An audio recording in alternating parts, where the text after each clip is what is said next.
चीजें मिली थी, तो ऑफिशियल पेपर से भी करीब 10 क्वेश्चन लिए हैं, तो ये मत कहिए कि सर सारे रिपीट है, ठीक है, तो उसके लिए तैयार है, ठीक है। I start. नमस्कार चंदन जी, राम के सभी को नमस्कार, ठीक है, स्टार्ट करते हैं। चलिए, वेल ये सब जानते हैं, जिसको जुड़ना है वो जुड़ चुका है, ठीक है। अगर सेकंड बैच लॉन्च हुआ तो आप जुड़िएगा, अदरवाइज इस बैच में बहुत आगे निकल चुके हैं, मुझे नहीं लगता कि किसी नए को इसमें जुड़ना चाहिए, ठीक है। आइए स्टार्ट करते हैं। वेल पहला क्वेश्चन आपकी स्क्रीन पे है, थोड़ा जल्दी जल्दी आप लोग आंसर देंगे, ठीक है, जल्दी जल्दी आंसर देंगे, so it will be beneficial for us, ठीक है। स्वस्थ समाजशास्त्र में सिक रोल, जिसे हम सिक रोल कहते हैं, इसकी अवधारणा किसने प्रस्तुत की? चंदन जी, सोनम जी, सभी को नमस्कार है, फटाफट आंसर दिया जाए, ठीक है। स्वास्थ्य समाजशास्त्र में सिक रोल की परिभाषा अवधारणा किसने दी थी? आप फटाफट आंसर देंगे तो हम जल्दी जल्दी करेंगे, ठीक है। अबाउट 60 से 62 या 65 क्वेश्चन होंगे, कोशिश करते हैं घंटे के अंदर कंप्लीट करने की, ठीक है। फन का भी बिल्कुल सही है, रामकीर्ति जी, ठीक है। नहीं आ रहा, नहीं बंद हो जा रहा है, ठीक है, ओके, बात बहुत अच्छी बात है, काफी देर से वेट कर रहा था, ठीक है। जो आपका टॉलकास्ट पार्सन साहब है, इन्होंने ही आपका सिक रोल की परिभाषा दी थी। विश्वास मानिए इस क्वेश्चन के आपके एग्जाम में आने की मेरे अकॉर्डिंग अगर 5 स्टार देना हो तो मैं इसको 5 स्टार दे सकता हूँ, कि मेरे अकॉर्डिंग इस क्वेश्चन के आने की प्रोबेबिलिटी मैक्सिमम है, ठीक है। ये क्वेश्चन आपके एग्जाम में आ सकता है, इसलिए मैं कह रहा हूँ, ठीक है। तो याद रखिएगा, सिक रोल की किसने दिया था? सिक रोल की अवधारणा जो टालकास्ट पार्सन साहब ने दी थी, और ये फंक्शनल थ्योरी का क्या है, महत्वपूर्ण भाग है। इसमें ये भी याद रखिए, सिक रोल में रोगी को बीमारी के लिए दोषी नहीं माना जाता है, बल्कि जो सामाजिक कारण दायित्व है, ठीक है, उनको इसका माना जाता है, और शीघ्र ही रोगी के स्वस्थ होने की परिकल्पना की जाती है, ये भी याद है, ठीक है। हाँ, थोड़ा सा दिक्कत है, ऐसा कुछ नहीं है, दोनों चैनल पे हम ले सकते हैं, दोनों ही चैनल अपने हैं, ठीक है। आइए अगला क्वेश्चन देखते हैं, ठीक है। इसके थोड़ा सब्सक्राइबर डाउन हो गए थे, इसलिए इसको थोड़ा फिर से 1 लाख पे ले जाने, इसलिए भी इसी क्लास चल रही है, ठीक है, क्योंकि प्रॉपर क्लासेस हो नहीं पा रही हमारी, ठीक है। हम ऐप पे ज़्यादा क्लास ले पा रहे हैं, इसलिए ऐसा हो रहा है, ठीक है। Functional theory of the health primarily emphasises, स्वास्थ्य का कार्यात्मक सिद्धांत मुख्यतः किस पर जोर देता है? ए, सामाजिक असमानता, बी, समाज की स्थिरता और व्यवस्था, सी, आर्थिक शक्ति, और डी, व्यक्तिगत अंतःक्रिया। इसका आंसर देंगे फटाफट जल्दी से। स्वास्थ्य का कार्यात्मक सिद्धांत मुख्यतः किस पर जोर देता है?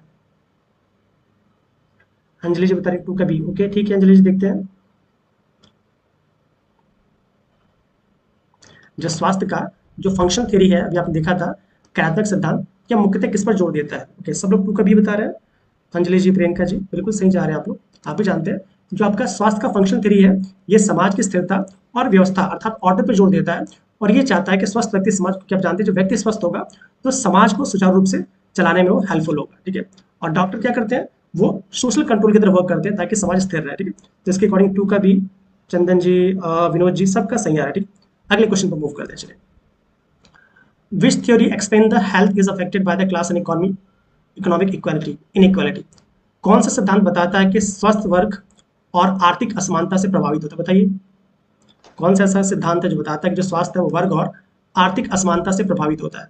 कार्यात्मक सिद्धांत, संघर्ष सिद्धांत, या फिर अंतःक्रियात्मक सिद्धांत, या पर्यावरणीय सिद्धांत? जल्दी से बताएंगे इसका आंसर आप।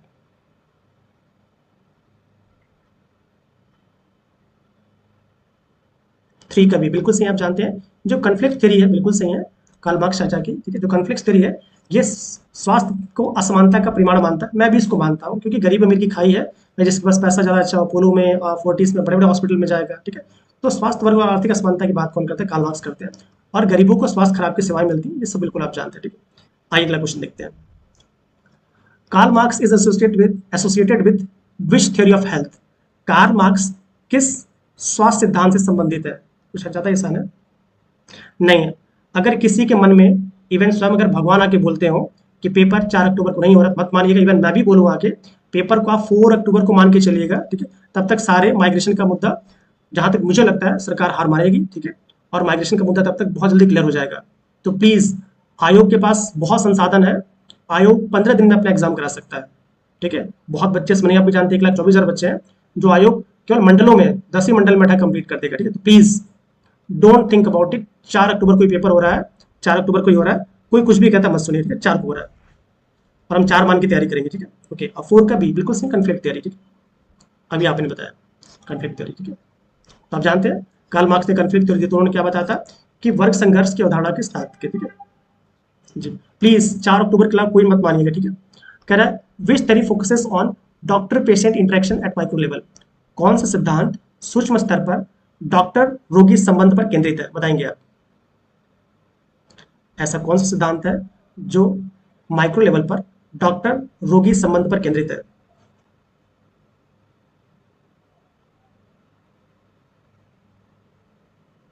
क्योंकि देखिए जो भी निर्णय आएगा आयोग के केवल अपने नोटिफिकेशन में, एचयू नोटिफिकेशन में 10 नंबर कॉलम में बस एक दो शब्द हटाने हैं, फिर सब ओके हो जाएगा। ठीक है, 5 का सी। ओके, अंतःक्रियात्मक सिद्धांत। ओके, माइक्रो लेवल बता रहे हैं, अंजनी जी आप भी सी बता रहे हैं, दीपक जी क्या बात है भाई, किसी का गलत नहीं हो रहा है। चलिए बिल्कुल सही है। ठीक है, बिल्कुल आप सबका सही है। जो आपका सिद्धांत माइक्रो स्तर पर डॉक्टरों के संबंध को कौन सा दिखाता है, तो अंतःक्रियात्मक सिद्धांत दिखाता है, इसको हम इंटरप्लास्टिक थ्योरी कहते हैं। सो ऑप्शन ए नहीं होगा रामकृति जी, अच्छा सी लगाया आप। ठीक है Sonam ji, option C is correct. अगले क्वेश्चन जाते हैं। Labelling theory health is related to, स्वास्थ्य में लेबलिंग सिद्धांत किससे संबंधित है, आप बताएंगे।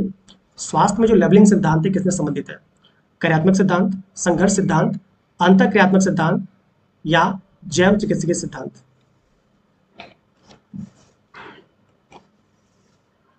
रात तक आप लोग व्हाट्सएप ग्रुप पे आपको मिल जाएगा कि नेक्स्ट वीक क्या क्या चलेगा। ठीक है, और क्या क्या मैं पूछूंगा।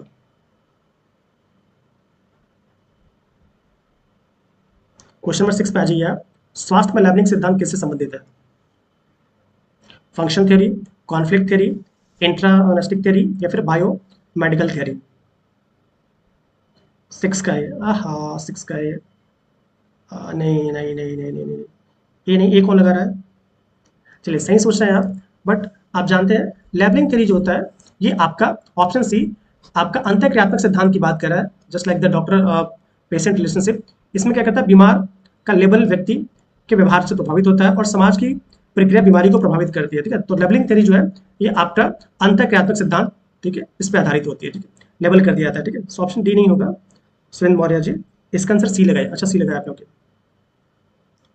अगला क्वेश्चन देखते हैं। Which of the following is not a features of function theory, इसमें से कौन सा फीचर्स जो है वो फंक्शन थ्योरी का की विशेषता नहीं है। ठीक है, और हाँ अभी भी आप लोगों में से बहुत से लोग जिनका नंबर ग्रुप में ऐड नहीं, प्लीज मुझे मैसेज पर्सनली कर दीजिएगा। ठीक है, आप लोग एडमिशन ज़्यादा है बट ग्रुप में कम लोग हैं। ठीक है, तो जिसका भी नंबर ऐड नहीं है प्लीज़ मुझे मैसेज करिएगा व्हाट्सएप पे पर्सनली, जो मेरा नंबर है। अच्छा मेरा नंबर नहीं है, मेरे नंबर पे आप पर्सनली मैसेज कर लीजिए। ठीक है, मैं अपना नंबर ही भूल गया। ओके 7905401497, तो आपको उस ग्रुप में जोड़ दिया जाए। ठीक है, मुझे पर्सनल इस नंबर पे मैसेज कर लीजिएगा। ठीक है, जिसका एचयू फाइटर ग्रुप में जो नहीं है मुझे इस नंबर पे मैसेज करिएगा, मैं आपका नंबर व्हाट्सएप कर दूंगा। व्हाट्सएप करिए मैं कर दूंगा। ठीक है, ओके 7 का डी। ओके, निम्न में से कौन क्रियात्मक सिद्धांत की विशेषता नहीं है। ओके, फोकस ऑन, बिल्कुल बहुत अच्छा रामकीर्ति जी, बिल्कुल सही जा रहे हैं आप। जो फंक्शनल थ्योरी है ये असमानता पर ध्यान नहीं देता। असमानता पर कौन ध्यान देता है, तो आपका कन्फ्लिक्ट थ्योरी ध्यान देता है। ठीक है, फंक्शनल थ्योरी जो होता है वो आपका असमानता पर ध्यान नहीं देता है। ठीक है, तो बिल्कुल सही है। अगर आप ऑप्शंस को ध्यान से पढ़ेंगे तो आराम से आप कोरिलेट करेंगे ऑप्शन सी। और बाकी जो फंक्शनल थ्योरी है ये स्थिरता पर ध्यान देता है, समाज की प्रणाली पर ध्यान देता है, और इलनेस डिस्टर्ब थ्योरी बीमारी समाज को इसको भी ध्यान देता है। तो ऑप्शन क्या लगाएंगे आप, ऑप्शन सी। बहुत अच्छा अंजनी जी और जी सभी का सही आ रहा है। अगले क्वेश्चन पे आप आएंगे। विच of the following best describes conflict theory, इसमें से कौन सा आपका कॉन्फ्लिक्ट थ्योरी को सबसे अधिक या सबसे सही वर्णित करता है, बताएंगे आप इसका आंसर। इसमें से कौन सा आपका कॉन्फ्लिक्ट थ्योरी को सबसे अच्छा वर्णित करता है,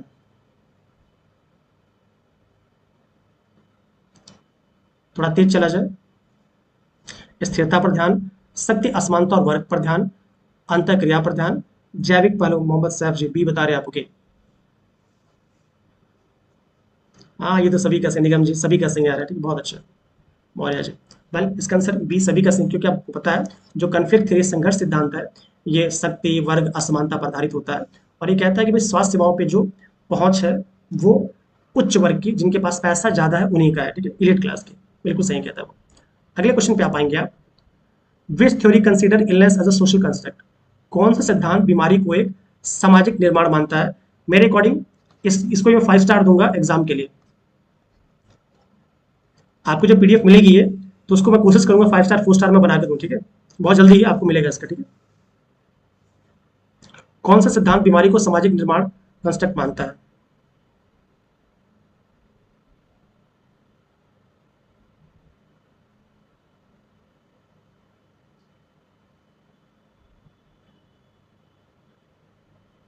नाइन का है कार्यात्मक सिद्धांत। देखते हैं रामकृति जी, आपका आंसर सही तो गलत होता है।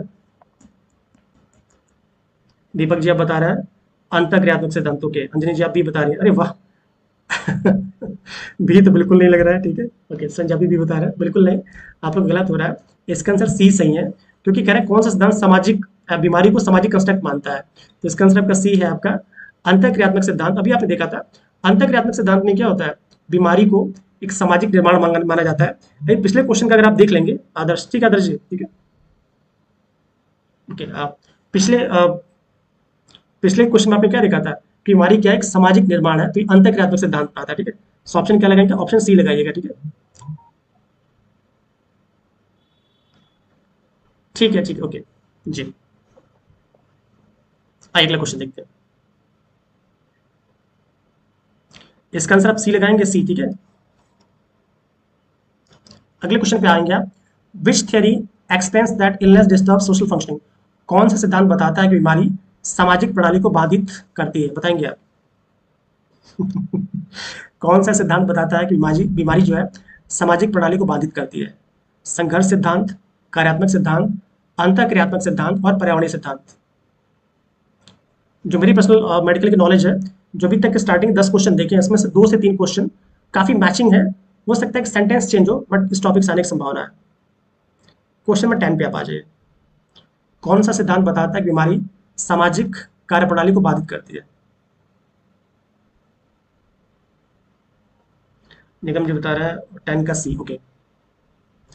संघर्ष सिद्धांत, कार्यात्मक सिद्धांत, अंतःक्रियात्मक सिद्धांत या पर्यावरणीय सिद्धांत।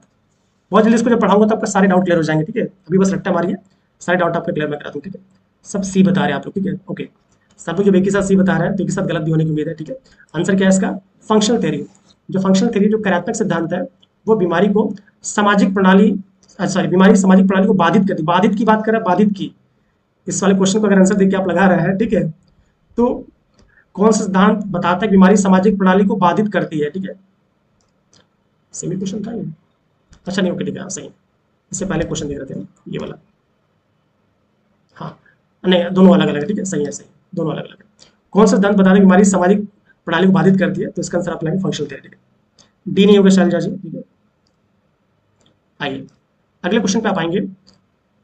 निम्नलिखित तत्वों पर विचार करिए, आइए विचार किया जाए। कार्यात्मक सिद्धांत बीमारी को सामाजिक विचलन के रूप में दिखता है। सेकंड में से कह रहा है रोगी भूमिका व्यक्ति को सभी सामाजिक दायित्वों से स्थायी छूट देती है। थर्ड में से कह रहा है रोगी से चिकित्सा सहायता लेने की अपेक्षा की जाती है। बताइए इसका आंसर क्या होगा। ये थ्योरी के रूप में पढ़ाया जाएगा आपको अवधेश जी, ठीक है। पहले आपको वो टॉपिक खत्म हो जाए, ये पूरा आपको आठों पेपर थ्योरी के फॉर्म में पढ़ाया जाएगा, ठीक है। आठों जो पेपर है थ्योरी के फॉर्म में चलेगा, ठीक है। आठों पेपर थ्योरी के फॉर्म में चलेगा। अभी आपको देखा होगा कि अभी आपका 9th टॉपिक चल रहा है, पहले भाग का 9th टॉपिक चल रहा है ना अभी, ये तो भी सारे बचे हुए हैं, ठीक है।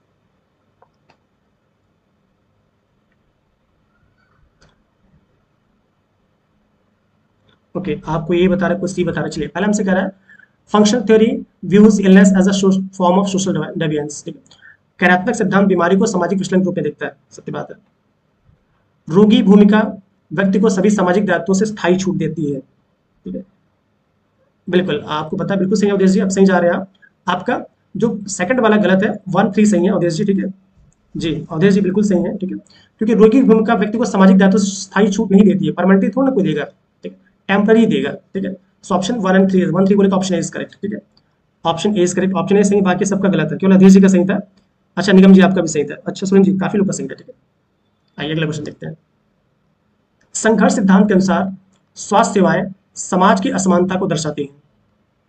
इसका रीजन क्या है। स्वास्थ्य सेवाओं तक पहुंच वर्ग, शक्ति और धन से प्रभावित होती है। बताइए इसका आंसर क्या होगा। क्या इसकी सही व्याख्या करता है ये।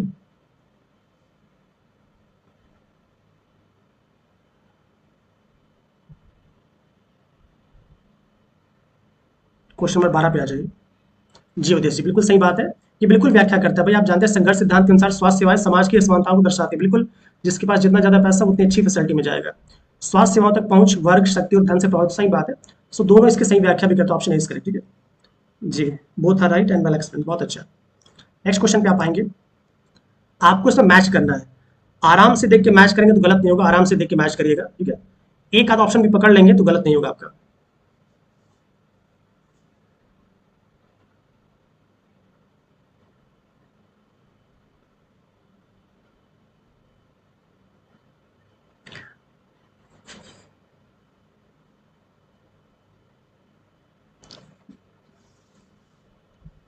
कार्ल मार्क्स के पास जाएंगे तो आंसर आपको पक्का सही मिल जाएगा, ठीक है।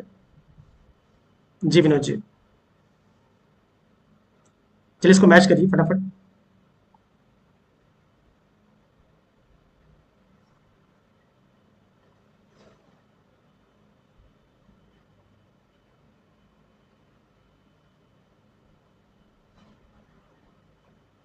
तेरह का बी, तेरह का बी बिल्कुल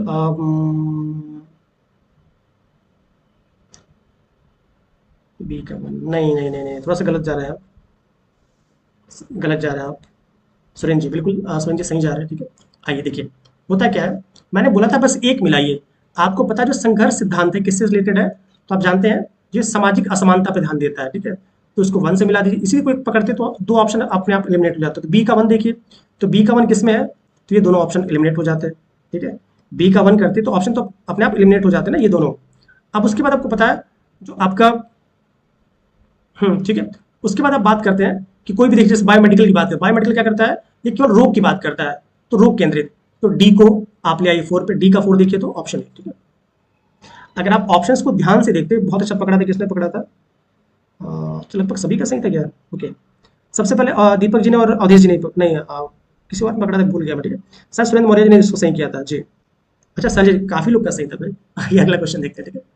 चलिए आप, निम्न में से कौन सा कथन अंतःक्रियात्मक और क्रियात्मक सिद्धांत में अंतर स्पष्ट करता है। इसमें से ऐसा कौन सा कथन है जो क्रियात्मक और अंतःक्रियात्मक सिद्धांत में अंतर स्पष्ट करता है, ठीक है। आपको 80 तक के आज पीडीएफ मिल जाएंगे, आपके 80 तक जो भी मॉक टेस्ट हुए हैं उसके पीडीएफ मुझे लगता है 70-72 तक मिल चुका है। इसके बाद की पीडीएफ आपको आज रात तक 12 बजे तक मिल जाएगा, ठीक है, निश्चिंत रहिए। अरे राम हो। क्वेश्चन नंबर 14 पे आप आ जाइए। निम्न में से कौन सा कथन अंतःक्रियात्मक और कार्यात्मक सिद्धांत में अंतर स्पष्ट करता है। अंतःक्रियात्मक व्यापक संरचना पर ध्यान देता है, कार्यात्मक सूक्ष्म अंतःक्रिया पर ध्यान देता है, अंतःक्रियात्मक व्यक्तिगत धारणा पर और कार्यात्मक सामाजिक व्यवस्था पर ध्यान देता है, दोनों असमानता पर ध्यान देते हैं। डी तो बिल्कुल गलत जा रहा है, बिल्कुल सही है, बहुत अच्छा, बिल्कुल सही सोच रहे हैं आप लोग। इसका आंसर सी बिल्कुल सही है, क्योंकि जो आपका माइक्रो लेवल पे आपका इंटरप्रेस्टिक की बात, फंक्शनल किस पे बात है, मैक्रो लेवल पे, बहुत अच्छा, ठीक। फंक्शनल किस पे बात करता है, जो फंक्शनल है वो मैक्रो पे बात करता है, ठीक है। अंतःक्रियात्मक व्यक्तिगत धारणा बात करता है, और जो कार्यात्मक सिद्धांत है वो सामाजिक व्यवस्था पे, बिल्कुल सी सभी का सही आ रहा है, बहुत अच्छा, बहुत बढ़िया, किसी का गलत नहीं आया, अच्छा लगा, ठीक है। अगले क्वेश्चन पे आते हैं। निम्नलिखित में से कौन सा कथन सही है, विचार करिए। पहला, सिक रोल के बारे में कह रहा है हमसे, सिक रोल वही पार्सन वाला जिन्होंने दिया था। यह बीमारी से उत्पन्न विषम को वैधता देता है, यह रोगी को चिकित्सकीय सहायता से बचने को कहता है, इसमें स्वस्थ होने का दायित्व शामिल है, बताइएगा इसका आंसर।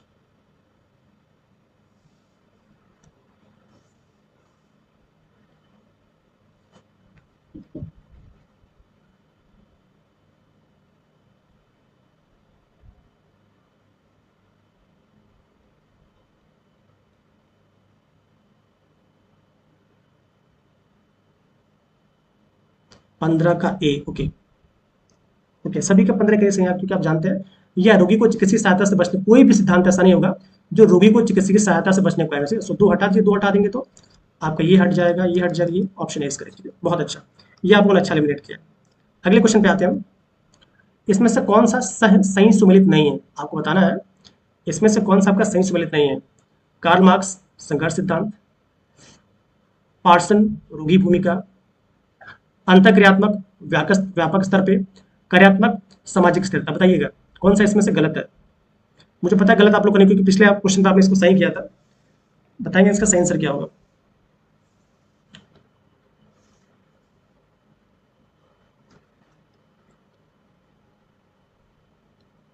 बहुत अच्छा उदय जी, बहुत बढ़िया। रामकीर्ति जी बहुत बढ़िया। दीपक जी बहुत अच्छा। मैं कुछ अलग आंसर ढूंढ रहा, अलग आंसर मुझे नहीं मिल रहा है। निगम जी, चलिए ठीक है, सबका सही है, अलग नहीं तो मतलब सबका सही है, ठीक है, बिल्कुल सही है। आपको पता है जो अंतर क्रियात्मक होता है ये आपका माइक्रो लेवल पे वर्क करता है, किस पे, तो ये आपका माइक्रो लेवल पे वर्क करता है, तो गलत है आपके, बाकी सब सही है जी। अगला क्वेश्चन देखते हैं।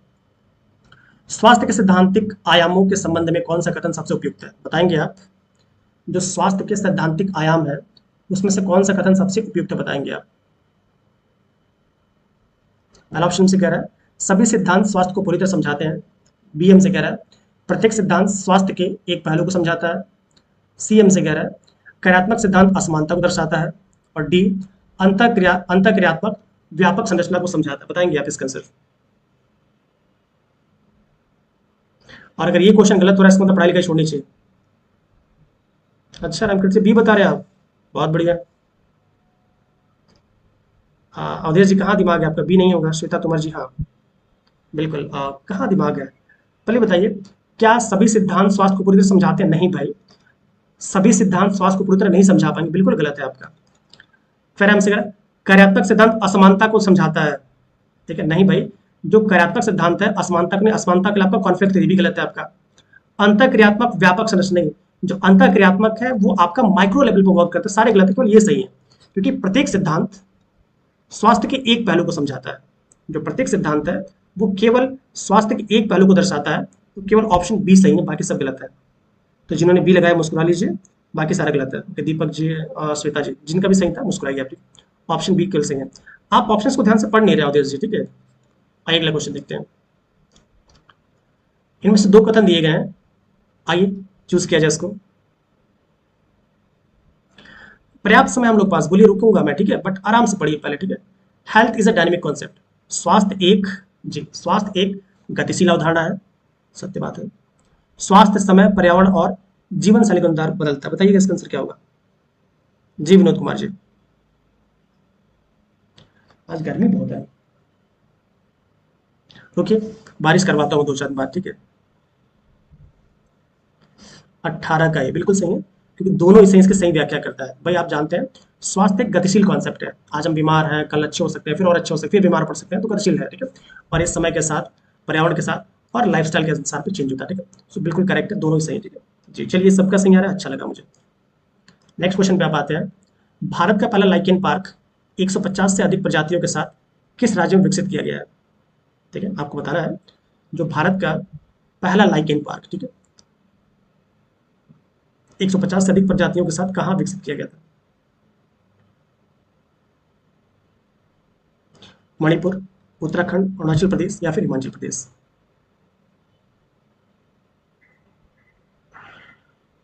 मणिपुर। अच्छा नहीं, क्वेश्चन नंबर अच्छा 19 पे आ जाइए। 19 का भी बहुत अच्छा उदय जी, बिल्कुल सही है। आपको पता है पहला जो लाइकेन पार्क है भारत का, ये आपका उत्तराखंड में स्थापित किया गया था। और यहाँ पे 150 से अधिक लाइकेन की प्रजातियों को रखा गया था। आप जानते हैं लाइकेन क्या है? ये वायु प्रदूषण के सबसे अच्छे सूचक माने जाते हैं। जहाँ पे भी वायु में सल्फर की अधिकता होती है वहाँ पे आपके लाइकेन ग्रो नहीं करते हैं, और मास भी ग्रो नहीं करता है। दोनों कॉन्सेप्ट याद रखिएगा, ठीक है जी। अगले क्वेश्चन पे आते हैं, बी सभी का सही है, ठीक है।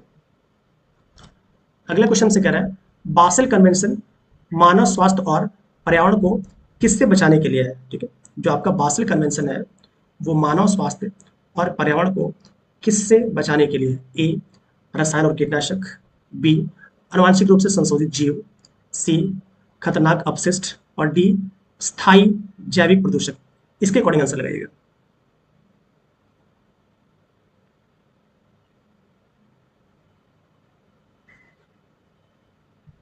तो जो बासेल कन्वेंशन है वो स्वास्थ्य और पर्यावरण को किससे बचाने की बात करता है? सी, ओके। आप हजार्डस वेस्टेज की बात करते हैं, ठीक है।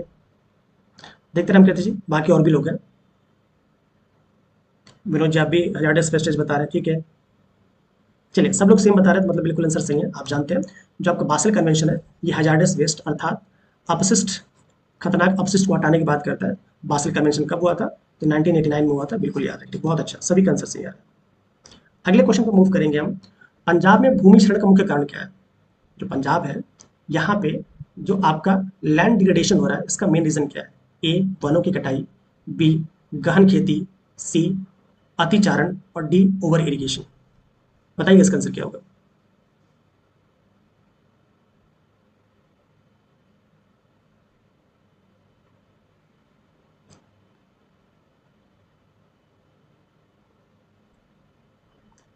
किसका? डी, बहुत अच्छा, ओवर इरिगेशन। बिल्कुल बी नहीं होगा।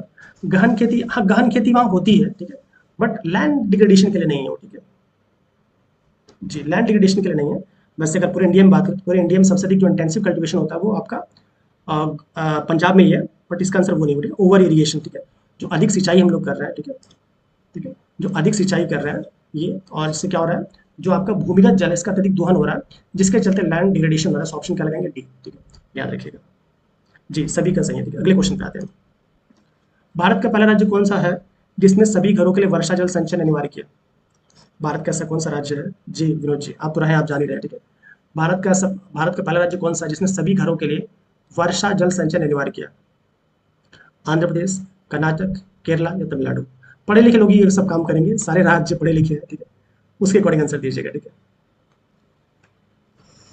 आप जानते हैं साउथ में अभी एक चुनाव हुआ है, तो वहाँ पे भी एक्टर विजय काफी अच्छा काम करने की उम्मीद है। देखिए क्या करते हैं। क्वेश्चन नंबर 22 पे आप आ जाएंगे। ओके, 22 का डी बता रहे हैं, दीपक जी आप ए बता रहे हैं। ओके, अरे मैंने गलती से लगाया, वो टिक नहीं लगाया मैंने। ठीक है, ओके ठीक है, मैंने हल्का सा हिंट दिया वैसे आप लोग को, शायद आप लोग समझ जाए। ठीक है, ओके, डी सभी का सही आ रहा है। ठीक है, आपको पता है तमिलनाडु ऐसा राज्य है जिसने 2003 में ही वर्षा जल संचयन को अनिवार्य कर रखा था। ठीक है जी, मैंने हल्का सा हिंट तो दिया ही था, तमिलनाडु ऑप्शन है सबसे। अगले क्वेश्चन पे आप आएंगे। जर्मन बांस एक उपकरण है जो बड़े बंद क्षेत्र में किस कार्य के लिए उपयोग किया जाता है? ठीक है, चलिए अर्चना जी भी आ गई। ठीक है, जर्मन बांस एक उपकरण है जो बड़े बंद क्षेत्र में किस कार्य के लिए उपयोग होता है? ए, केवल बैक्टीरिया मारने के लिए। बी, केवल बैक्टीरिया और वायरस मारने के लिए। सी, बैक्टीरिया वायरस और प्रदूषक गैसों के लिए। और डी, केवल गैसों को निष्क्रिय करने के लिए। आप लोग भी ठंडा गर्म पानी पीते रहिएगा। अच्छा, आप लोग बोलना नहीं, बोलना मुझे पड़ रहा है। ठीक है,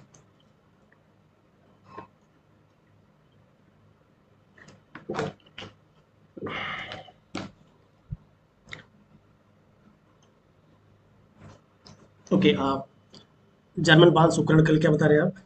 सी बता रहे हैं। ठीक है, बिल्कुल सही है, आपको पता है जो killing bacteria virus and neutralising pollutant gas, इसके लिए प्रयोग करता हूँ जर्मन बांस। ऑप्शन सी इसका। अगले क्वेश्चन पे आते हैं। अम्लीकरण और नाइट्रेट लिंचिंग क्या है? अम्लीकरण और नाइट्रेट लिंचिंग क्या है? ए, ऑक्सीजन की कमी से मछलियों की संख्या में कमी। बी, रसायनों को मिट्टी में रिसाव। सी, वायु गुणवत्ता पर प्रभाव। और डी, उर्वरक निर्माण में प्राकृतिक गैसों का प्रयोग। याद रखिएगा, सबसे बेस्ट तरीका ये होता है, आप जो पढ़ रहे हैं पढ़ते रहिए। आप जो मॉक टेस्ट लगाते हैं,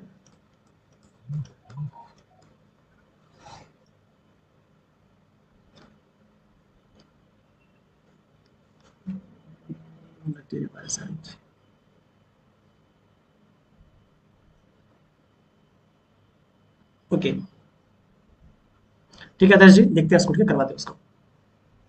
24 का सी। ओके, ओके, आंसर क्या लगा रहे हैं आप? सी बी सब लगा रहे हैं। ओके, बिल्कुल इसका आंसर जो आप लगा रहे हैं बी है, सॉरी बी ही आंसर इसका सही है। रसायनों का मिट्टी में रिसाव। ठीक है, क्या है? रसायनों का मिट्टी में जो रिसाव है, process of chemicals seepage into soil. रसायनों का जो मिट्टी में रिसाव, इसी को हम क्या कहते हैं? नाइट्रेट लिंचिंग कहते हैं। ऑप्शन बी करेक्ट है। ठीक है, बाकी सब गलत है। जी सुरेंद्र दीपक जी, बाकी सबका सही है। अगले क्वेश्चन पे आप आ जाएंगे। रामकृति जी, इस क्वेश्चन पे ध्यान दीजिएगा। Surface mulching is an example of which of the following? सतही मल्चिंग निम्न में से किसका उदाहरण है? बताएंगे आप। ए, यांत्रिक एवं कृषि आधारित मृदा और जल संरक्षण। बी, जलागम आधारित प्रबंधन। सी, संसाधन संरक्षण तकनीक। और डी, टैंकों द्वारा जल संचयन।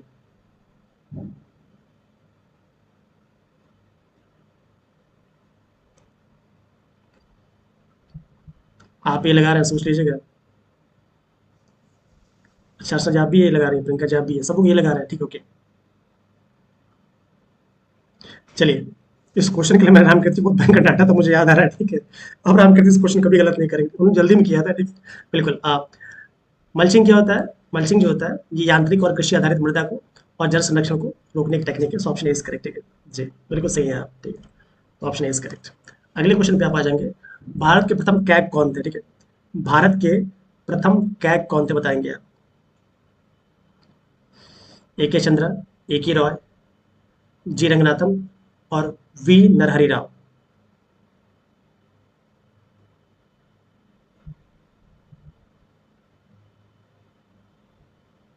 भारत के पहले कैग नियंत्रक महालेखा परीक्षक कौन थे? D, okay, V Narhari Rao को बता रहे हैं आप। ठीक है, उदय जी देखते हैं बाकी लोग क्या आंसर लगा रहे हैं।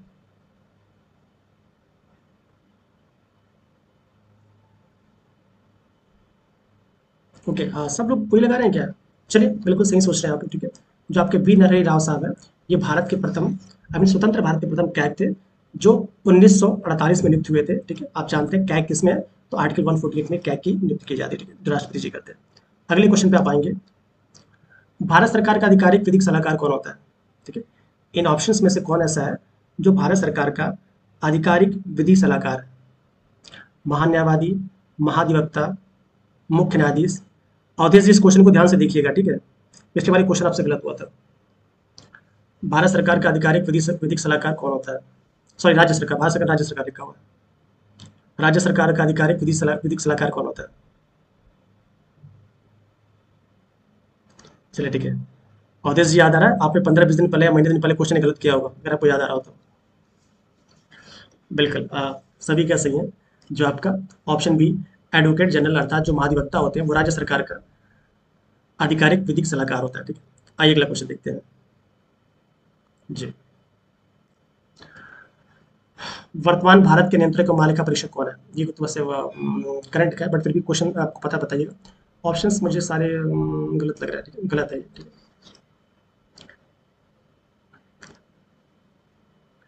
इस क्वेश्चन को स्किप कर रहा हूँ, ठीक है, अगले क्वेश्चन पे आएंगे। क्वेश्चन 28 को स्किप करके 29 पे आए, ठीक है। देवनागरी लिपि में हिंदी को राष्ट्रीय भाषा बनाने का सुझाव किसने दिया था? हाँ ठीक था, बट उसको स्किप करके करंट का क्वेश्चन है, ठीक है। मुर्मू साहब भले, बट उस क्वेश्चन को स्किप करना ज़्यादा सही रहेगा, ठीक है। ये जब आप क्वेश्चन के साथ तब तक चेंज हो जाएंगे, ठीक है। देवनागरी लिपि में हिंदी को राष्ट्रीय भाषा बनाने का सुझाव किसने दिया था? बाल गंगाधर तिलक जी, गोपाल कृष्ण गोखले जी, बी डी सावरकर और डॉक्टर राजेंद्र प्रसाद जी।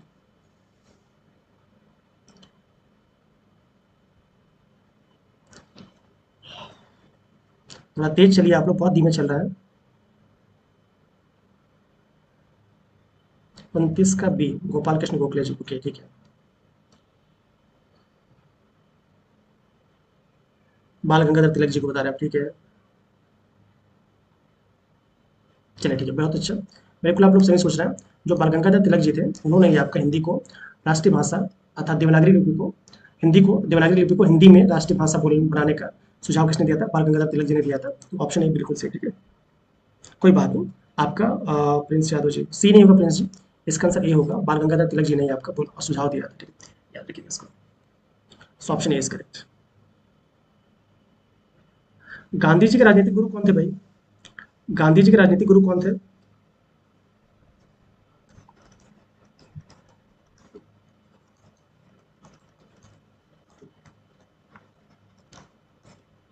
गांधी जी के राजनीतिक गुरु कौन थे?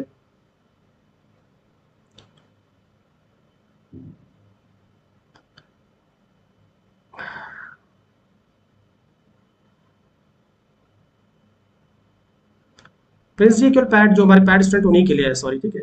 जो हमारे पैड बैच है उन्हीं को इसका मिलता है, ठीक है। जी गोपाल कृष्ण गोखले जी, ठीक है। ये चूंकि ये पैड है सारा, ठीक है, ये उन लोग को इसका प्रैक्टिस करवाया जा रहा है यूट्यूब पे, ठीक है। ये पैड है सारा, ठीक है जी, बिल्कुल। गोपाल कृष्ण गोखले जी जो है वो गांधी जी के ही राजनीतिक गुरु थे, ठीक है। Option is correct. अगले क्वेश्चन पे आप आते हैं। भारत राष्ट्रगान कब और किस पुस्तक में प्रकाशित हुआ? सबको पता है वैसे, बताइएगा। भारत का जो राष्ट्रगान है वो कब और किस पुस्तक में प्रकाशित हुआ? इसका आंसर देंगे आप जल्दी से। क्वेश्चन नंबर 3 पे आप आ जाइए, सर 30 पे आ जाइएगा। जो भारत का राष्ट्रगान है वो कब और किस पुस्तक में प्रकाशित हुआ? स्वराज पार्टी की स्थापना कब हुई थी, बताएंगे आप? चलिए छोड़िए, एक्स्ट्रा क्वेश्चन ज्यादा पूछा जाएगा, ठीक है। भारत राष्ट्रगान कब और किस पुस्तक में प्रकाशित हुआ, बताएंगे आप? 1910 में भारत भाग्य विधाता, 1911 सॉरी हाँ 1911 में आर्यभट्ट पत्रिका, और 1912 में तत्वबोधिनी पत्रिका। बहुत अच्छा दीपक जी, अच्छा राम के सभी का आंसर सही है, ठीक। जो आपका तत्वबोधिनी पत्रिका है, इसी में रविन्द्रनाथ टैगोर जी के द्वारा आपका प्रकाशित किया, ठीक है। ऑप्शन सबका सी है, सी, बहुत अच्छा। अगले क्वेश्चन पे आप आते हैं। निम्न में से कौन सा कुपोषण का अल्प पोषण का रूप नहीं है? आपको बताना है इसमें से कौन सा आपका अल्प पोषण का रूप नहीं है। जी प्रिंस जी, जो क्वेश्चन मैंने पूछा उसका आंसर बिल्कुल सही था आपका, ठीक है। इसमें से कौन सा आपका कुपोषण, जिससे अल्प पोषण कहते हैं, इसका रूप नहीं है, बताएंगे आप? Stunting, wasting, obesity, underweight. ये सारे आंसर सर WHO अकॉर्डिंग देंगे आप, ठीक है। क्वेश्चन नंबर 31 पे आप आ जाइए।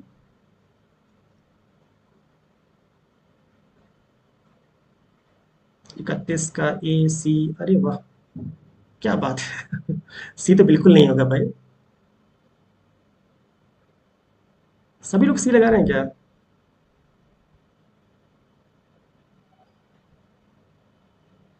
बहुत अच्छा, बिल्कुल सही है, सी सबका सही, ठीक है, सी सही है, ऑप्शन में ध्यान रखिए, ओबेसिटी बिल्कुल सही है, ठीक है। आप जानते हैं ओबेसिटी जो होता है ये इसका रूप नहीं है, स्टंटिंग, वेस्टिंग, अंडरवेट, ये सभी के अंडर न्यूट्रिशन है। ओबेसिटी क्या होती है? ओबेसिटी वे क्या है? ओवर न्यूट्रिशन की बात करते हैं, आप जानते हैं जो आपका कुपोषण की बात करते हैं, ठीक है, कुपोषण दो टाइप का होता है, एक होता है अल्प पोषण और एक होता है अधिक पोषण। So option C obesity is correct, ठीक है। ओबेसिटी की अगर परिभाषा अगर आप डब्ल्यूएचओ अकॉर्डिंग देखें, अगर बीएमआई की बात करते हैं, बीएमआई, बीएमआई में बॉडी मास इंडेक्स की बात करते हैं, इसी से नापते हैं इसको हम। तो अगर किसी का 18 से कम आ रहा है, ठीक है, अगर किसी का 18 से कम आ रहा है, 18 से कम अगर आ रहा है किसी का भी, तो उसे कहेंगे हमारा अंडर वेट है। 18 से 25 तक हेल्दी है, और 25 से जब एबव हो जाता है तो उसको हम ओबीज बोलते हैं, ठीक है। और जब ये 25 से और आगे बढ़ेगा, 28 से आए तो उसको हम ओबेसिटी बोलते हैं, ओबीज से ओबेसिटी बनता है, ठीक। तो बीएमआई से कॉन्सेप्ट याद रखिएगा। अगले क्वेश्चन पे आते हैं। स्टंटिंग इज डिफाइंड एज, ठीक है, स्टंटिंग की परिभाषा क्या बताएंगे आप? स्टंटिंग की परिभाषा क्या, जल्दी से बताएंगे आप? आयु के अनुसार कम वजन, आयु के अनुसार कम लंबाई, लंबाई के अनुसार कम वजन, और हाई बॉडी मास इंडेक्स।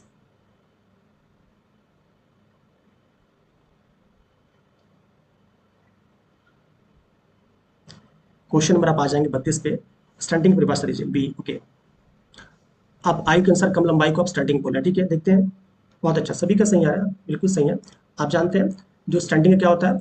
आयु के अनुसार जो कम लंबाई है जिसको क्रॉनिक malnutrition कहते हैं, तो ऑप्शन बी इज करेक्ट, ठीक है। Low height for the age, option B is correct. नहीं प्रिंस जी, ये नहीं है, इसका आंसर ए है, ठीक है। आयु के अनुसार कम लंबाई को हम स्टंटिंग कहते हैं, और कम वजन को हम क्या बोलते हैं? उसको हम वेस्टिंग बोलते हैं, ठीक है। अगला क्वेश्चन देखते हैं। Which of the following is a major cause of malnutrition in India? इसमें से कौन सा आपका भारत में कुपोषण का मुख्य कारण क्या है? A high income, B balance diet, C poverty and lack of awareness, and D excess food supply, भोजन की अधिकता। आराम से आंसर सोच के बताइएगा,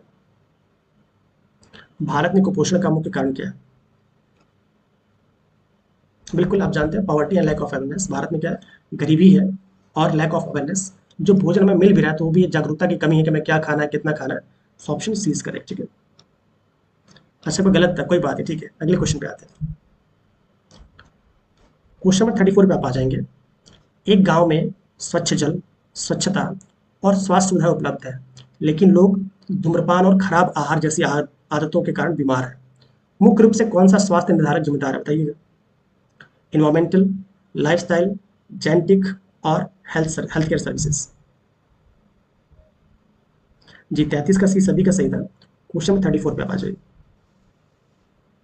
34 का भी लाइफस्टाइल, नहीं लाइफस्टाइल नहीं होना चाहिए।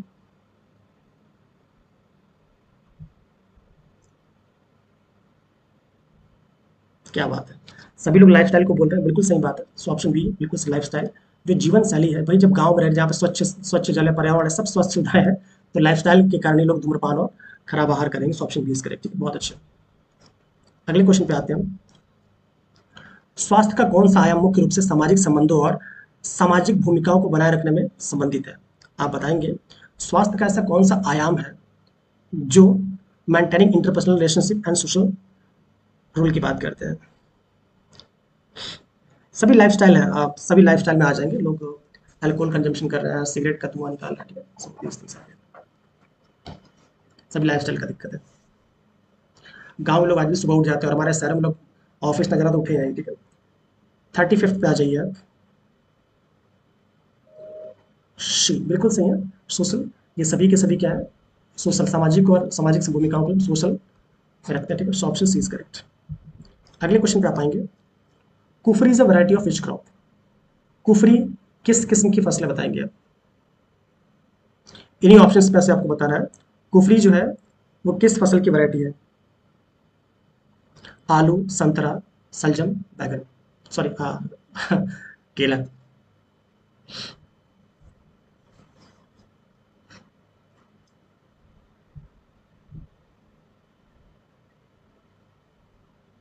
36 का ए, चलिए ठीक है। प्रिंस जी ऐसा नहीं है, पहले वलार बन रहा है, बाद में स्टार्टिंग में आपने देखा होगा हेल्थ वाले सारे वलार कोई नहीं था उसमें, ठीक है, निश्चिंत रहिए। ठीक है।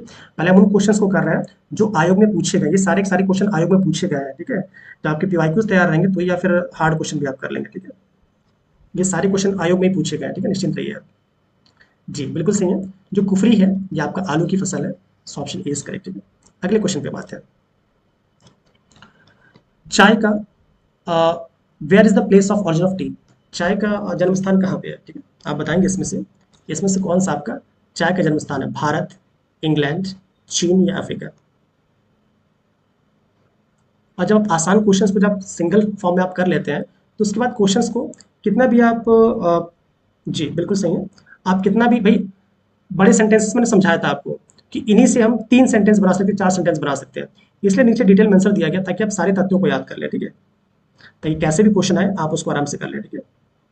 37 का सी बिल्कुल सही है। चाय का जन्म स्थान कहाँ है? चाइना है, ठीक है। और भारत इसमें सेकंड पोजीशन पे, आपको पता होगा, ठीक है। यहाँ से सारे तथ्यों को आपको और क्वेश्चंस बनेंगे तो आराम से आप कर सकते हैं, ठीक है। चाय का उद्गम स्थल कहाँ है? चाइना है। भारत चाइना के बाद प्रमुख चाय उत्पादकों में है। असम जो भारत का सबसे बड़ा चाय उत्पादक राज्य है, ठीक है। दार्जिलिंग की चाय वर्ल्ड फेमस है। कि सारे के सारे इसलिए दिए गए ताकि आप और भी क्वेश्चन अगर बनते हैं वहां से कोरिलेट कर लें, ठीक है। अगले क्वेश्चन पे आते हैं। What is the India's rank among coconut production countries. नारियल उत्पाद राष्ट्रों में भारत का कौन सा स्थान है, ठीक है। भले 2004 का क्वेश्चन है बट आपको बताना है जो नारियल उत्पादक राष्ट्रों में भारत का कौन सा स्थान है, प्रथम, तीसरा, दूसरा या चौथा। आपको इसका आंसर इस कॉन्टेक्स्ट में देना है, भले क्वेश्चन कभी कभी हो। आप देख रहे हैं कि हेल्थ अवेयरनेस बहुत ज्यादा आ गई, भारत हर जगह नारियल मिल रहा है, बिल्कुल सही है।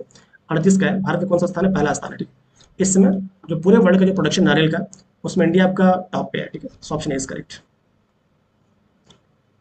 ठीक। भारत क्या है अब, रिसेंट डेटा है, इंडोनेशिया और फिलीपींस को पीछे छोड़कर भारत शीर्ष पे आ चुका है, याद रखिएगा।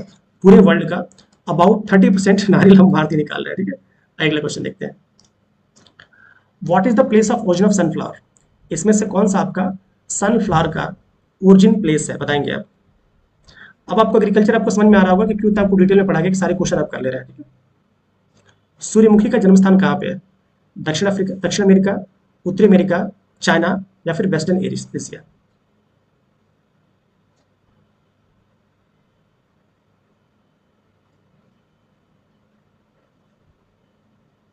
39 का ए, ओके। थोड़ा सोचना पड़ रहा है आप लोग को, अच्छी बात है। इसका आंसर बी है, नॉर्थ अमेरिका है। उत्तर एक बार फिर से पढ़ लीजिएगा उसको, ठीक है। नॉर्थ अमेरिका है, ठीक है। जो सनफ्लावर है, सनफ्लावर और आपका सैफ फ्लावर दोनों को ध्यान से पढ़िए एक बार और जाके, ठीक है। अच्छा आपने बी लगाया, ओके ठीक है। दीपक जी आपने बी लगाया, ठीक है, ओके। जो उत्तरी अमेरिका है, ठीक है, इसे ही हम सनफ्लावर का उद्गम स्थल मानते हैं, प्रमुख तिलहन है। भारत में कर्नाटक इसका क्या है? शीर्ष उत्पादक है, ठीक है। नॉर्थ अमेरिका में खासकर मैक्सिको, ये क्या है? इसके मेन स्थान है, ठीक है। So option B is correct. अगले क्वेश्चन पे आते हैं। Which is the leading saffron producing state. इसमें से कौन सा आपका प्रमुख केसर उत्पादक राज्य है? हिमाचल प्रदेश, जम्मू कश्मीर, पंजाब या केरल। अब केरल केरलम हो गया, ठीक है। इसमें से कौन सा प्रमुख केसर उत्पादक राज्य बताएंगे आप।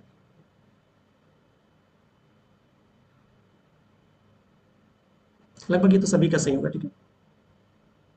बी बिल्कुल सही। आपको पता है भारत में जो जम्मू कश्मीर है ये सबसे अधिक क्या करता है आपका, ये केसर का उत्पादन करता है। So option B is correct, ठीक है। आइए और देखते हैं आगे। एक और बात याद रखिएगा कि भाई यहाँ पर जम्मू कश्मीर का भी कौन सा पंपोर क्षेत्र, इन सारे तथ्यों को ऑप्शंस पे ध्यान दीजिएगा। पंपोर क्षेत्र जो उत्पादन के लिए फेमस है और पूरे वर्ल्ड में, लग रहा है लिखना मैं भूल गया हूँ, ईरान, जो ईरान है आपका, अच्छा है इंग्लिश में, ठीक है। ईरान जो पूरे वर्ल्ड में सबसे अधिक, पूरे वर्ल्ड में सबसे अधिक जो सैफरन का उत्पादन होता है वो ईरान करता है, अबाउट 85 to 90%, याद रखिएगा। सबसे महंगा मसाला भी बोला जाता है। और कश्मीर का जो जीआई टैग है सैफरन को दिया गया है, ठीक है, याद रखिएगा। आइए अगला क्वेश्चन देखते हैं। चलिए इनको मिलाइए। ये क्या क्वेश्चन है? अच्छा ठीक, ओके। उपरोक्त फसलों में से खरीफ फसलें कौन सी हैं? इनमें से कौन सी फसलें खरीफ है, बताएंगे आप। Cotton, groundnut, I mean कपास, मूंगफली, मक्का, सरसों। और अगर ये क्वेश्चन आप लोग का गलत हुआ, मैं सारे ऑप्शन ध्यान से पढ़ूंगा तो याद रखिएगा दिक्कत हो जाएगी कल। तेजी नहीं है, आराम से आंसर दीजिएगा इसका। अच्छा 5 लाख पर के जी विनोद जी, बहुत अच्छा, मुझे नहीं पता था कितना रेट है इसका, कभी खरीदा नहीं, पता कहाँ से लाएगा।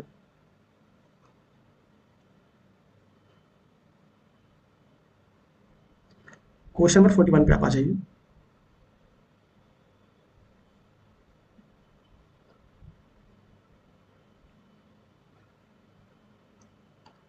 आप भी बता रहे हो कि ठीक है, निगम जी आप भी बता रहे हैं, ठीक है। लग रहा है सबका के साथ गलत होगा।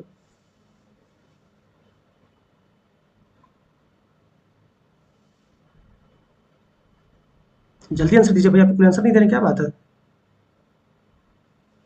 चलिए बहुत टाइम दे रहे हैं आप लोग, आपको पता है सरसों क्या है, रबी की क्रॉप है। सरसों क्या है, ये रबी की फसल है। सरसों क्या है, ये रबी की फसल है। मक्का लगभग तीनों फसलों में उगाया जाता है, तीनों मौसमों में उगाया जाता है, रबी खरीफ जायद। बट याद रखिएगा मक्का भी मेनली खरीफ की फसल, भारत में लगभग सभी मौसम भले उगाया जाता है, पर मक्का भी क्या है, खरीफ की फसल। बाकी सब सही है। एक दो तीन बोले तो ऑप्शन बी इज करेक्ट, ठीक है। ऑप्शन बी बिल्कुल सही, ठीक है जी, बहुत अच्छा। अच्छा, आपका गलत नहीं, अच्छी बात है, ठीक है। ये क्वेश्चन गलत नहीं होने चाहिए, ठीक है। अगले क्वेश्चन देखते हैं, पढ़ लीजिएगा, बाकी सब सही है। The first coffee plantation by the British was established in, अंग्रेजों द्वारा प्रथम कॉफी अर्थात कहवा बागान कहाँ लगाए गए थे। चिकमंगलूर जनपद में, कुर्ग जनपद में, नीलगिरी जनपद में, या फिर वायनाड जनपद में। राहुल गांधी जी का वायनाड है, आप लोगों को याद होगा।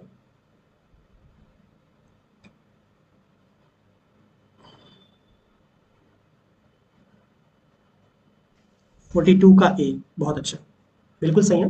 आपको पता होगा चिकमंगलूर जनपद में ही बाबा बुदन की पहाड़ी है, वही कॉफी के बीज चुरा के लाए थे, और फिर यहाँ पे सर्कुलेट हो गया। ऑप्शन इज करेक्ट, ठीक है जी, बहुत अच्छा। ये सभी का सही है। अगले क्वेश्चन पे आप आएंगे, क्वेश्चन 43 पे। Study of the following statement and choose the correct answer.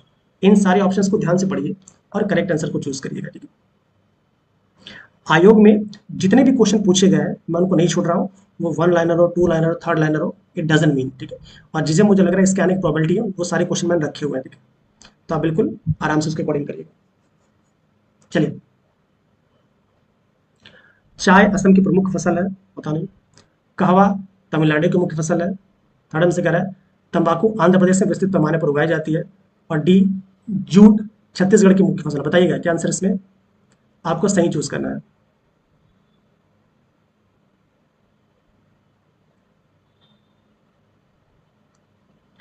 43 का बी बता रहे हैं आप। फंस रहे हैं आप लोग अभी, फंस रहे हैं आप लोग, फंस रहे हैं। नहीं, आइए, अभी 2 मिनट पहले मैंने क्या बोला है, ठीक है। इसका आंसर क्या होगा, बी होगा, 1 और 3। ये बताइए, चाय असम की मुख्य है, ठीक है, और आपका टोबैको इसका है भाई, ये तो कर्नाटका का है ना, कॉफी कर्नाटका। पिछले क्वेश्चन में देखिए, भी आपने देखा था बाबा बुदन की पहाड़ी कहाँ गई, ठीक है, चिकमंगलूर जनपद में, ठीक है। कहाँ पे है ये आपका कर्नाटका में है। कहाँ से आप लोग फंस गए, ठीक है जी, राम कीर्ति जी, ठीक है। और यहाँ पे तमिलनाडु लिखा हुआ है, सो ऑप्शन बी लगाइएगा, बी, ठीक है। एक क्वेश्चन में फंस गए आप लोग, ठीक है जी। अगले क्वेश्चन पे आते हैं, चलिए। UP is the leading producer in which of the crop. इसमें से किस में हम टॉप है, बताइएगा। चना, ज्वार, मक्का, गेहूं, इसमें भी है, इस पे हम, ठीक है। हम टॉप पे किस पे बताएंगे आप लोग को अपना वो समझ में आया था क्यों क्वेश्चन गलत हुआ है।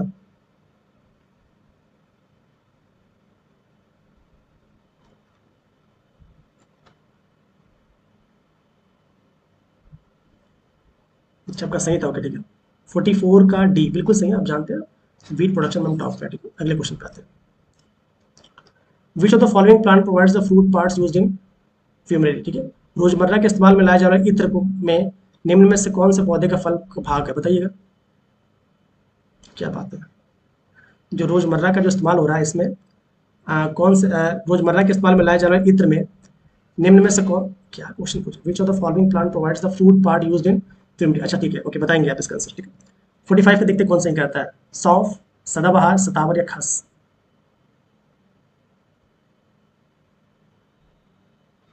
शुगर कैन इसमें है ही नहीं, कहाँ से लगा रहे हैं आप। विनोद जी कहाँ से लगा दिया आपने। क्वेश्चन 45 पे आप आइए। शुगर कैन दिस ऑप्शन है नहीं ना, पता नहीं किसका आंसर लिख रहे हैं आप, ठीक है।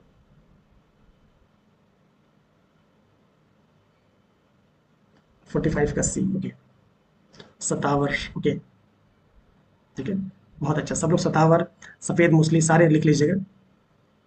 अवधेश जी, इतना दिमाग कहाँ से आ रहा है हमको ये बताइए पहले। आप गूगल खोल के बैठे हैं क्या।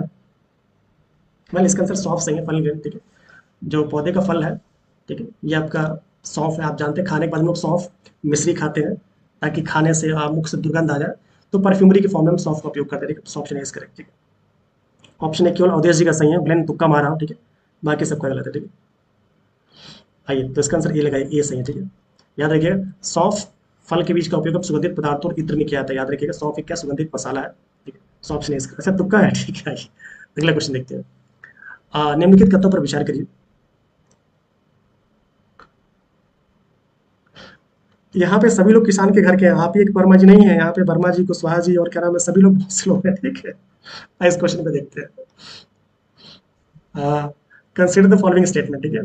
Food poisoning is caused by contaminated food. खाद्य विषाक्तता दूषित भोजन से होती है, ठीक है, हो सकता है।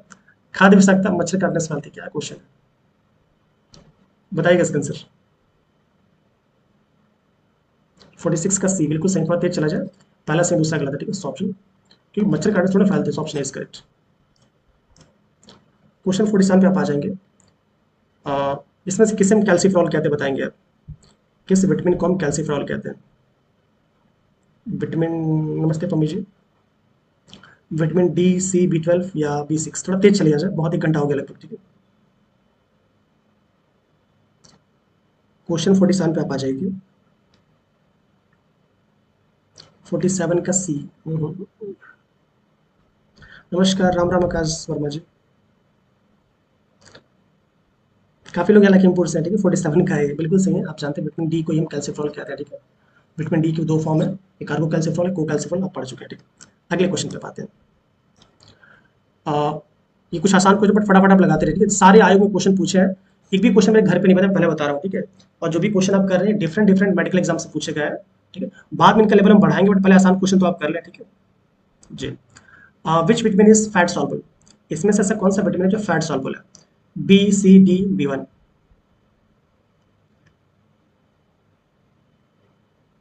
लगभग ये सभी का सही होगा।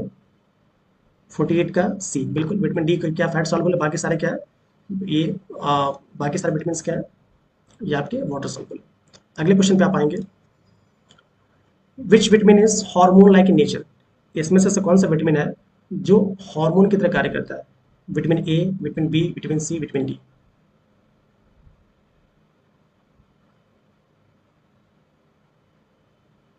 फोर्टी नाइन पे आ जाइए आप।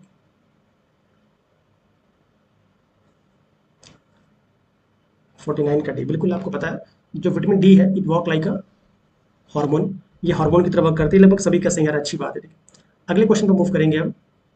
कॉर्पस लूटियम किस अंग में पाया जाता है? जो आपका कॉर्पस लूटियम है किस अंग में पाया जाता है? मस्तिष्क, ओवरी, पैनक्रियास, स्प्लीन? जो कॉर्पस लूटियम है ये किस अंग में पाया जाता है, जल्दी से बताएंगे आप।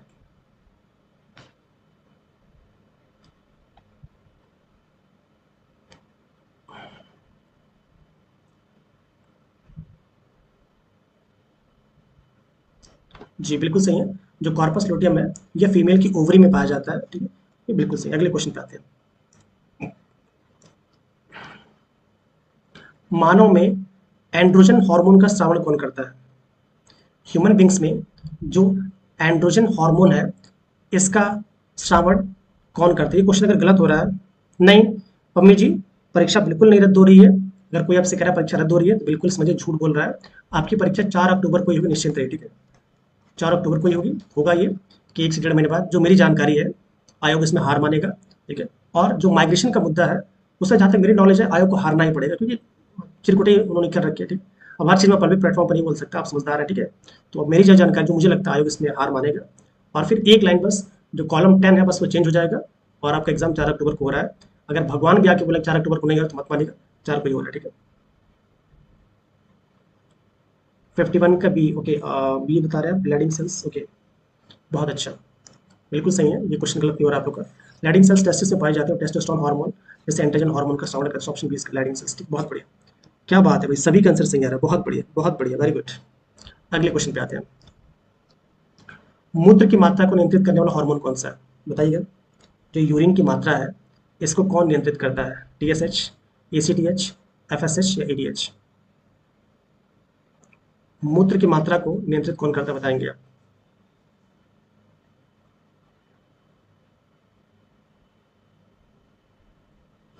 प्रिंस जी देखिए, ये तो मान के चलिए कि इसकी कट ऑफ बहुत हाई जाएगी, क्योंकि मात्र इसमें प्री मेंस नहीं है, इसमें केवल इंटरव्यू है। और अभी तक मेरी जो जानकारी है 5 गुना लगभग लोग को बुलाया जाएगा। और आपने देखा कि 221 सीटें हैं, बहुत बढ़ेगी तो मैं हो सकता है 300 तक चली जाए। अगर 300 तक भी जाती है और 5 गुना लोग को बुलाता है आयोग, तो 1500 बच्चे होंगे, ठीक है। मैं मानता हूँ कि जैसे जैसे नीचे नंबर आते हैं तो एक एक नंबर पे ज़्यादा ज़्यादा बच्चे मिलने लगते हैं। जैसे मान लीजिए अगर आप 150 की बात करते हैं, 150 में अगर आप बोलेंगे कि सर टॉप के अगर 100 बच्चे लेने हो तो हो सकता है 140 में मिल जाएंगे, वो बच्चे हैं ऐसे, ठीक है। तो मेरा जो अनुमान है, आप कम से कम 130 प्लस टारगेट करिए और 120 तक आप आएंगे तो ही हो पाएगा। आप आर का देख लीजिए, आर में करीब 200 में से देख लीजिए, 200 में से भी कट ऑफ बताई नहीं है, बट जो मुझे लगता है ओबीसी की कट ऑफ अबाउट 144 तक नहीं हुआ है, और जनरल में शायद 138 तक नहीं हुआ, इस तरह चल रहा है, जो भी हो, ठीक है। तो आप देखेंगे कि 75% से अधिक जा रही है, 75% के आसपास कट ऑफ तब जा रही है, ठीक है। 75% के आसपास कट ऑफ तब जा रही है जब आपका पेपर बिल्कुल ही पता है कि उसमें हिंदी के क्वेश्चन भी आ रहे हैं, 60 क्वेश्चन आर में हिंदी के भी आ रहे हैं, अलग अलग क्वेश्चन पीसेस को देख लीजिए। तो और वहां पे वो 15 गुना बच्चों को बुला रहा है और यहाँ पे केवल 5 गुना बच्चों को बुलाएंगे, तो मेरे अकॉर्डिंग से कट ऑफ 80% मान के चलिएगा। 20% करेंगे तो फिर आप 120 प्लस, 120 प्लस की कट ऑफ रहनी ही चाहिए, मेरा जो अनुमान है, ठीक है। बाकी आप लोग कुछ समझदार है, ठीक है। आंचल राणा जी, ठीक है, हो सकता है मेरी बात से आप सहमत ना हो, ठीक है, बट बिना पेपर देखे आप कट ऑफ नहीं बता सकते। बट मुझे लगता है कि 120 प्लस जानी ही चाहिए, ठीक है, क्योंकि यूपी में बहुत पढ़ने वाले हैं, ठीक है, बहुत पढ़ने वाले हैं। पीएचसी की वैकेंसी में थोड़ा सा ताला लगा हुआ है, इसलिए आपने देखा होगा मैंने कोर्स लॉन्च करके उसको बंद कर दिया था, ठीक है, क्योंकि थोड़ी बहुत इन्फॉर्मेशन पहले मिल जाती है, ठीक है, इसलिए ऐसा। ओके आंचल जी, स्वागत है आपका। मैं खुद ही बहुत कम लाइव रहता हूँ, ठीक है, चलिए अगला क्वेश्चन देखते हैं। मुझे लगता है प्रिंस जी मेरी बात आप समझ गए होंगे, ठीक है। अगले क्वेश्चन पे आते हैं। अग्नाशय के दोषपूर्ण होने पर क्या प्रभाव पड़ेगा, बताएंगे आप। अगर पैनक्रियाज आपका अगर डिफेक्टिव होता है तो क्या होगा। ए, पाचन पूर्णतः रुक जाएगा, इंसुलिन व ग्लूकागॉन 60 आ रहे हैं। अभी आपने फुल लेंथ किसने पेपर कराया नहीं होगा, कहाँ 60 आ जाएंगे आपके। फुल लेंथ जब पेपर होगा प्रिंस जी, 150 का क्वेश्चन किसी ने फुल लेंथ तक बनाया नहीं होगा, कैसे आपके 60 आ गया है, ठीक है, जहां तक मेरी जानकारी है किसी ने अभी फुल लेंथ बनाया नहीं होगा, ठीक है।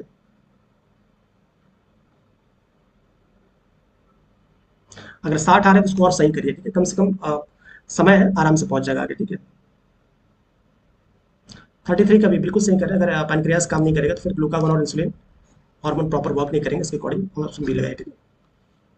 अगले क्वेश्चन में देखते हैं।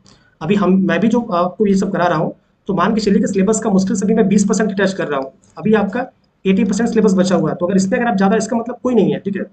हमें कम से कम 120 प्लस सोचना ही पड़ेगा, उससे नीचे नहीं हो पाएगा। अगले क्वेश्चन पे आते हैं। इंसुलिन में कौन सी धातु पाई जाती है। Which metal is present in insulin. Tin, copper, zinc, aluminium. और लगभग इस 81 मॉक टेस्ट में करवा चुका हूँ मैं, स्टार्टिंग से 81 मॉक टेस्ट में हो चुके हैं। देखिए क्वेश्चन के आसपास दिखेगा आपको, ठीक है, टॉपिक से दिखेगा। ये शायद 82, ये मेरा 82nd पहला मत दिखेगा, इस चैनल पे पहला है, ठीक है। 81 मॉक टेस्ट में दूसरे चैनल पे हो चुके हैं, ठीक है। द उड़ान स्टडी ऑफिशियल पे आप देखेंगे 81 मॉक टेस्ट में करवा चुका हूँ, ये 82 नंबर का मॉक टेस्ट है, ठीक है। इस चैनल पे आप चले जाएंगे तो उड़ान स्टडी ऑफिशियल पे, ठीक है, तो वहां पे मैं 81 मॉक टेस्ट अभी तक करा चुका हूँ, ठीक है। बिल्कुल, कौन सा बता रहे हैं आप। जिंक, बहुत अच्छा, जिंक बिल्कुल सही है। इंसुलिन में आपका जिंक पाया जाता है, ठीक है। आइए, फाइट एंड फ्लाइट हार्मोन किसे कहते हैं, बताएंगे आप। किस हार्मोन को हम फाइट एंड फ्लाइट हार्मोन कहते हैं। इंसुलिन, एड्रेनलिन, एस्ट्रोजन या ऑक्सीटोसिन।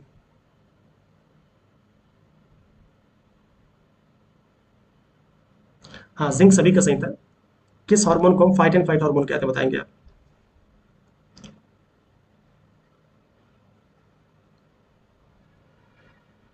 बी, सभी का सही, जो एड्रेनलिन हार्मोन, इसी को हम फाइट एंड फ्लाइट हार्मोन कहते हैं। ये लगभग सभी का सही थी। अगले क्वेश्चन पे आते हैं। हाँ, यहाँ से जो 5 क्वेश्चन या 6 क्वेश्चन जो आपको दिख रहे हैं, ये सभी ऑफिशियल पेपर से है। जो एचईओ का जो ऑफिशियल पेपर था,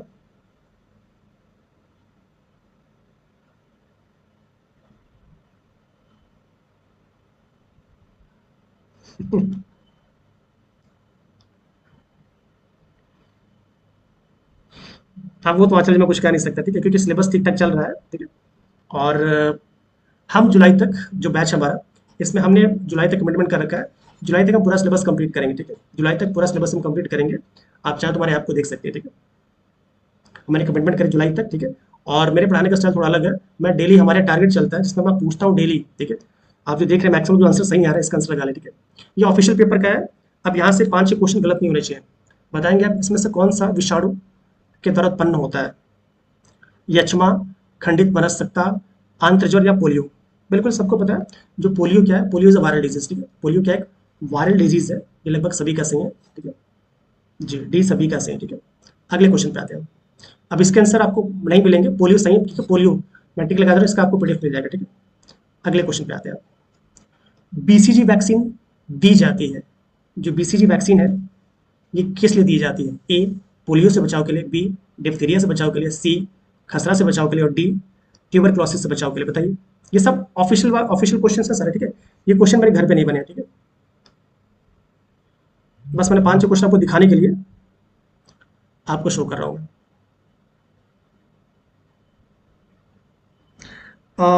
मेरी क्लास ऐप पे मेरे डेली 3 क्लास है, ठीक है। ऐप पे मेरी 2+3 2 से 3 क्लासें मिल जाती हैं।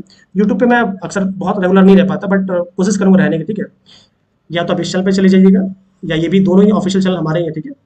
दोनों पे उम्मीद रहता हूँ, मैं रहता हूँ, ठीक है। क्वेश्चन नंबर गलत है? अरे ठीक है, कोई बात नहीं। क्वेश्चन नंबर गलत है, आप समझदार है, ठीक है। हाँ, 9 बजे के आसपास में 9 बजे मैं बोलता हूँ, बट 9 बजे नहीं मिलूंगा। आप इस चैनल को भी सब्सक्राइब कर लीजिएगा। इन दोनों में से किसी न किसी चैनल पर हो जाएगा। द यूपीएससी स्टडी, ये दिखा होगा आपको, द यूपीएससी स्टडी ऑफिशियल। ये दोनों ही हमारे चैनल हैं, द साइंस टॉप भी और द यूपीएससी स्टडी ऑफिशियल, ठीक है। इस चैनल को भी आप सब्सक्राइब कर लेंगे। इन दोनों में से किसी न किसी चैनल पे आपको मिल जाएगा, ठीक है, डेली। ओके। आप बीसीजी वैक्सीन दी जाती है, ठीक है। कहाँ दी जाती है? ए पोलियो से बचाव। अच्छा, इसका आंसर दे रहे हैं आप लोग डी, बिल्कुल सही, ट्यूबरक्लोसिस से बचाव। Option D is correct. राष्ट्रीय टीबी नियंत्रण कार्यक्रम में टीबी निदान का सबसे अच्छा तरीका क्या है? अब विनोद जी, रामकीर्ति जी, सभी को समझ में आ रहा होगा कि मैं हर एक टॉपिक तक डीप में क्यों गया हूं, ठीक है। आप लोग समझ में आ रहा होगा।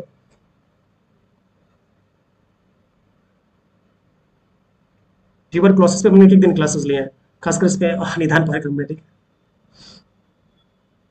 राष्ट्रीय टीबी नियंत्रण कार्यक्रम में टीबी निदान का सबसे अच्छा तरीका क्या है?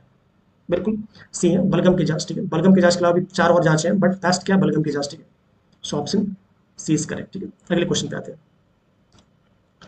शिशु मृत्यु दर किसे कहते हैं? ठीक है जी, स्पुटम टेस्ट, बिल्कुल, ठीक है। स्पुटम, सॉरी, शिशु मृत्यु दर किसे कहते हैं बताएंगे आप, ठीक है।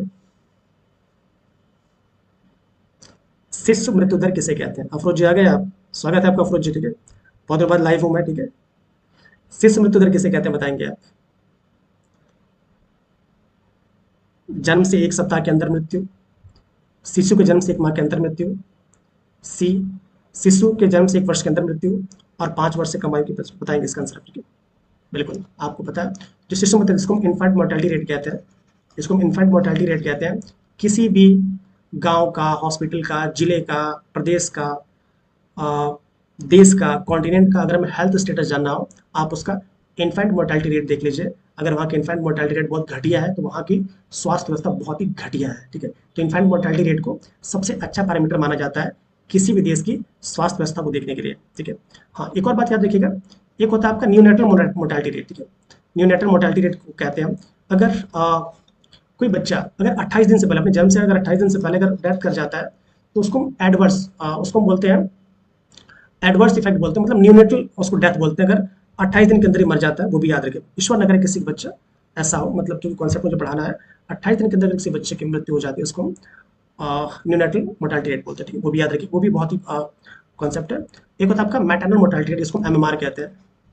मैटरनल मोर्टालिटी रेट, ये क्वेश्चन पूछा है, ये आपका 1 लाख की जनसंख्या पे जो प्रेग्नेंट लेडीज होती हैं, 1 लाख की जनसंख्या पर जो प्रेग्नेंट लेडीज होती हैं, ठीक है, उनकी अगर मृत्यु हो जाती है, उसको मैटरनल मोर्टालिटी रेट कहते हैं। और जो internal mortality, sorry, infant mortality rate है, ये आपकी 1000 पे होता है, और ये आपका 1 लाख पे होता है, याद रखिएगा, ठीक है। जी बिल्कुल, सही कह रहे हैं आप, ठीक है, बिल्कुल। जी बिल्कुल, मैं आपको, आप लोग ऑप्शन ध्यान नहीं दे पाया, ठीक है। बाकी सबके सही, ठीक है। चलिए अगले क्वेश्चन पे देखते हैं। ये सारे क्वेश्चन आयोग वाले हैं, ठीक है।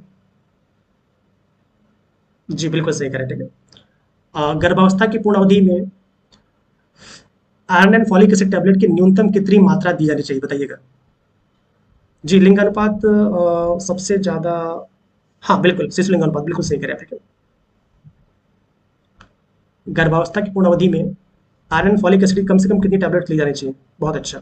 शैलजा जी, शैलजा जी नहीं, कम से कम न्यूनतम बोला, न्यूनतम कितना, अधिकतम बता रही हैं आप। मैंने पढ़ाया भी है इसको, कैसे शैलजा जी बोल रही हैं आप, ठीक है, 2 4 दिन पहले पढ़ाया था, ठीक है। नहीं, सी बिल्कुल सही है, ऑप्शन सी, न्यूनतम 100 लेनी चाहिए। अधिकतम तो आप 300 ले लीजिए, कोई मतलब नहीं है, ठीक है, बट न्यूनतम 100 लेनी ही चाहिए, ठीक है।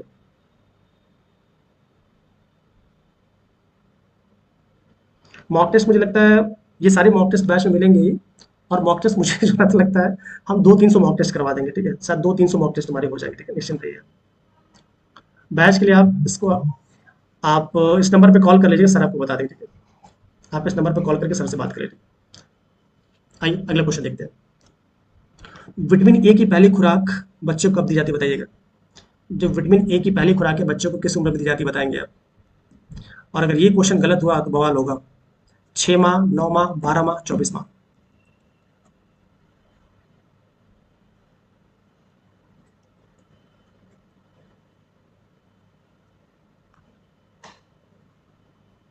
बिल्कुल सही, 9 माह, बहुत अच्छा दीपक जी। 9 माह की उम्र पे ही बच्चों को पहली खुराक दी जाती है, ठीक है, so option B is correct, ठीक है। आइए उससे एक आध क्वेश्चन और देख लेते हैं, ठीक है। चलिए, ग्रामीण क्षेत्र में पीएचसी स्थापित किया जाता है, ठीक है। ग्रामीण क्षेत्र में जो आपके पीएचसी हॉस्पिटल स्थापित किया जाता है कितनी जनसंख्या पे? 30,000, 20,000, 10,000 या 5,000? ये क्वेश्चन ही गलत है, ठीक है, इसको ग्रामीण के, बट चूंकि 2005 का ऑफिशियल पेपर में गलत नहीं कह सकता इसको, ठीक है। यहाँ पे ग्रामीण क्षेत्र की जगह होना चाहिए था आपका प्लेन क्षेत्र, समतल क्षेत्र होना चाहिए था, समतल क्षेत्र या प्लेन क्षेत्र होना चाहिए था, ठीक है। ये नहीं नहीं, आज बिल्कुल गलत है आपका, बिल्कुल। ग्रामीण क्षेत्र में जो पीएचसी है, पब्लिक हेल्थ सेंटर्स है, समतल क्षेत्र में 30,000 की जनसंख्या पे होते हैं, ठीक है। और जो पहाड़ी क्षेत्र है, पहाड़ी पहाड़ी क्षेत्र में आपका 20,000 की जनसंख्या पे होते हैं, ठीक है। और जो सीएससी सेंटर्स होते हैं, सीएससी सेंटर्स, वो आपका 1,20,000, ठीक है। और जो अगर मैदानी क्षेत्र है तो 80,000, ठीक है, वहां से याद रखिए। आइए अगला क्वेश्चन देखते हैं। बहुत मैसेज आएंगे आज। एक क्वेश्चन मिल गया। पहाड़ी क्षेत्र में सीएससी स्थापित किया था, बताइएगा। पहाड़ी क्षेत्र में कम्युनिटी हेल्थ सेंटर कितने पे स्थापित किया था, बताएंगे आप। पहाड़ी क्षेत्र में सीएससी हॉस्पिटल, ये सारे क्वेश्चन आयोग के हैं, मेरे घर पे नहीं बने, प्लीज ये मत कहिए सर वन लाइन क्वेश्चन है, ठीक है एवरीवन। जो कम्युनिटी हेल्थ सेंटर है ये कितने पे स्थापित किया था, बताएंगे आप। बिल्कुल सही, अभी 2 मिनट पहले मैंने बोला था, यहाँ पे लिखा भी हुआ ऐसा, ठीक है, कि पहाड़ी क्षेत्र में क्या है, 80,000, ठीक है, so option B is correct.